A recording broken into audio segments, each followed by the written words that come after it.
নমস্কার বন্ধুরা, সোনার রান্নাঘরে তোমাদের স্বাগতম। আজকে আরেকটি রেসিপি নিয়ে চলে এসেছি। আজকে বানাবো সুজির ভেজিটেবল ইডলি।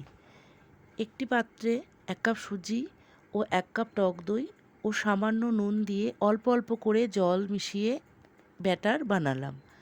এবার একটি প্যানে 1 চামচ তেল গরম করে হাফ চামচ কালো সর্ষে, আদা কুচি ও কয়েকটি কারি পাতা দিয়ে ভেজে ব্যাটারে দিয়ে দিলাম। হাফ চামচ বেকিং পাউডার, একটু চাট মশলা দিয়ে মিশিয়ে নিয়ে এবার একে একে কেটে রাখা কুচনো গাজর, ধনেপাতা, ক্যাপসিকাম, বিনস, পেঁয়াজ কুচি ও আর একটু জল দিয়ে ভালো করে মিশিয়ে নিলাম।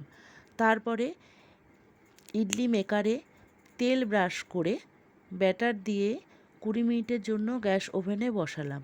ইডলি মেকার আগে থেকে 3 কাপ জল দিয়ে জল গরম করে নিয়েছিলাম।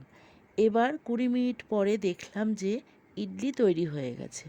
তারপরে একটু ঠান্ডা করে একটি চামচের সাহায্যে সব ইডলি ছাঁচের থেকে বের করে নিলাম। তৈরি হয়ে গেল ইডলি। আমার এই রেসিপিটি তোমাদের যদি ভালো লাগে তাহলে প্লিজ একটি সাবস্ক্রাইব ও লাইক করে দিও। তোমাদের সহযোগিতা আমাকে এগিয়ে যেতে অনেক সাহায্য করবে। ধন্যবাদ বন্ধুরা।